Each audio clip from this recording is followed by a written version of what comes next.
crypto. So before I even level set and set the stage for a conversation, I just want to introduce who's actually in this panel. So to my left is Jeremy Allaire, the CEO of Circle, which went public this year. It is the stablecoin provider USDC, but what's really notable is Circle's IPO really opened the US capital markets, and it has now led to a flood of tech IPOs. Dr. Saifedean Ammon is a very well-known author, the author of the Bitcoin Standard, and is a very published author and has a lot of important views around Bitcoin. We have Brad Garlinghouse, the CEO of Ripple, who also recently just got married, so congratulations. Thank you. Yeah. Oh, thank you. And we have Ricardo Salinas, who's the CEO of Salinas Group, a huge Mexican conglomerate, very successful entrepreneur, and very famously made a very large personal bet on Bitcoin. Yeah. So let me level set by talking about a global consensus on crypto, because I want to juxtapose two very opposing views. The first is that crypto has been a huge outperforming asset class.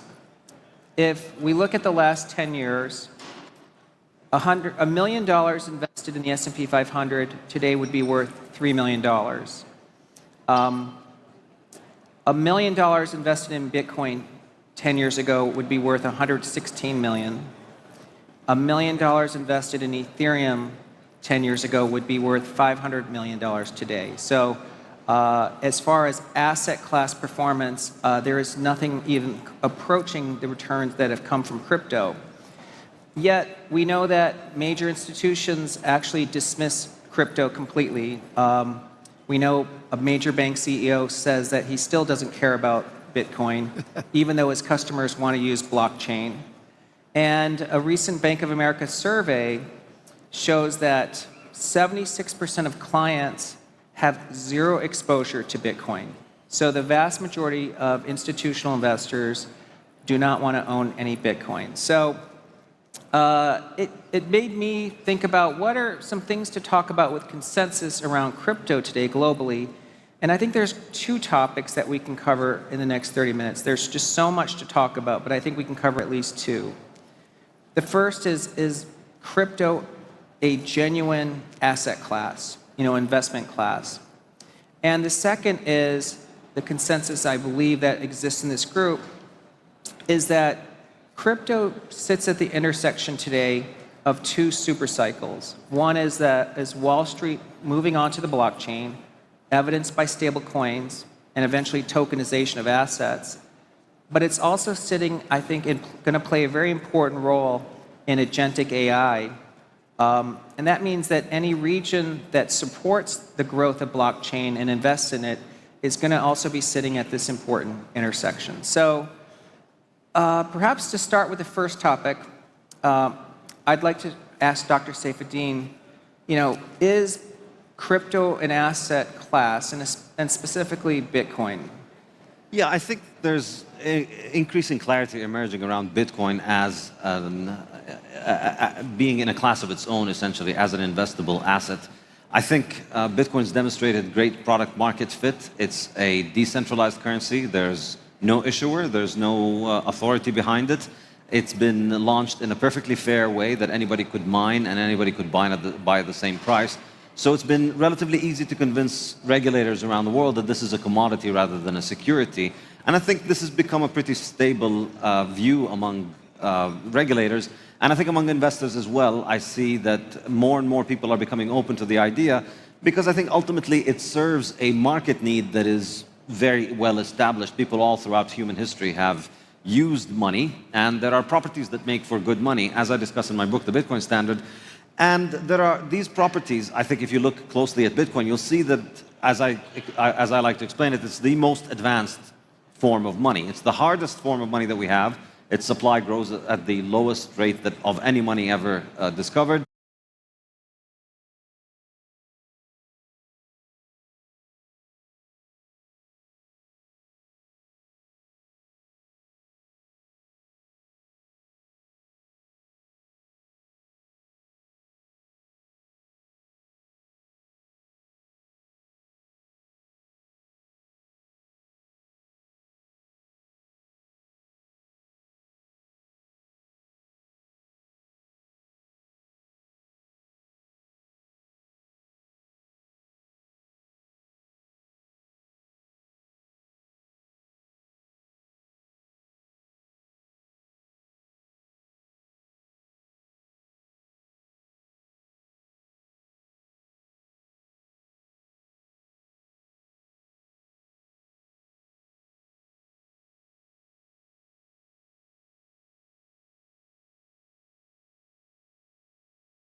And it is also the fastest money that we have. It allows for international clearance without having to go through political authority. So this is becoming more and more appealing to people in capital markets, and I think there's more clarity in a regulatory manner for this, and I think we're going to be seeing more and more adoption worldwide. I think, the growth of Bitcoin has been tremendous over the past 16 years, and it's worked practically flawlessly, so I see it only increasing. Countries that have taken the lead in regulating Bitcoin in a permissive way have benefited their people. People have been able to buy it and hold it, and people who have held it for a long time have benefited from it enormously.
And countries that have been late or countries that have been hostile, I think they should really be taking a long, hard look at it, because they have effectively failed to make a dent in its growth. And all that they have achieved is to deprive their citizens from the chance of accessing this in a very easy and convenient way, and therefore deprive them of the chance of using this incredible new technology. Great. And Ricardo, could you just tell us a little bit about your journey? I mean, we know that you invested a majority of your personal net worth into Bitcoin. What led you to make that bold decision? I think it would be very useful for people here that are not so familiar with the terms to clarify what is this crypto thing. And in my idea, there's Bitcoin, there's stable coins, and then there's all the other tokens. And that's crypto. Crypto is all tokens based on a blockchain.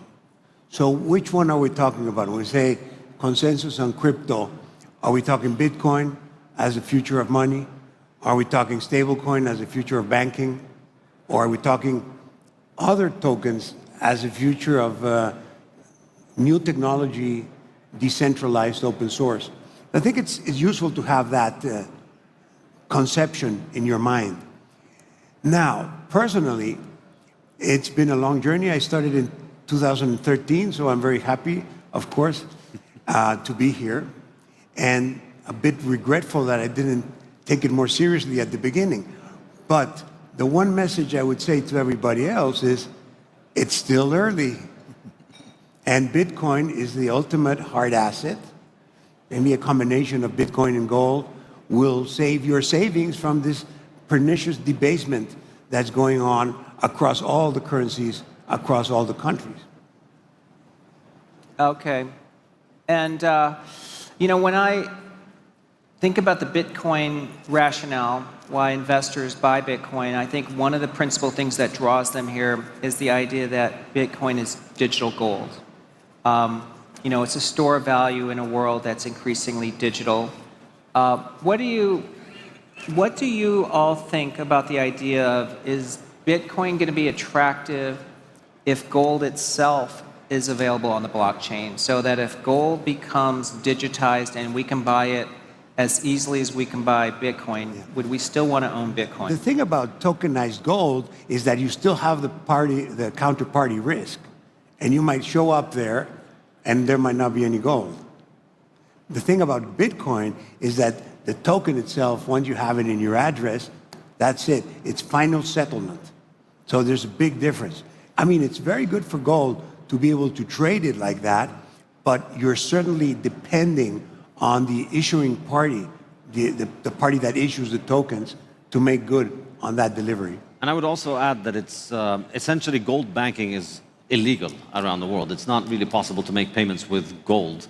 And therefore, people who use it as a store of value necessarily have to liquidate it in order to make their money mobile. We live in a global economy.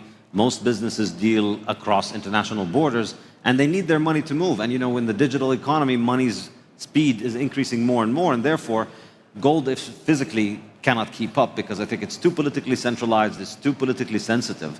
Whereas with gold, with Bitcoin, on the other hand, you've got final clearance and final settlement of a digital asset, which is native digital. So therefore, that allows it to be a lot faster. And I think that is why Bitcoin has massively outperformed gold over the past 16 years, and I would expect that trend to continue. Tom, if I may, I think you're demonstrating that we don't have a global consensus about crypto. You know, even in this conversation, and I agree that it still is early, partly because there is not a global consensus about some of these things. I agree. And I think some of the use cases, we're still extremely early in terms of scaled use cases. Circle is certainly one example that has started to have a scaled use case around a stablecoin. But I think the crypto industry, I agree, the next 16 years, I think will be better than the last 16 years, because you'll finally see applications emerging that up until now have just been the store of value story or speculation. Okay. You know, I just was told the prince is coming, so we're going to actually have to end this conversation soon. So perhaps to wrap up, I could just go around really quickly. Jeremy, do you have any final words on this topic? Obviously, we're coming at it from a very different vantage point. I actually agree with the consensus between the Bitcoin adherents.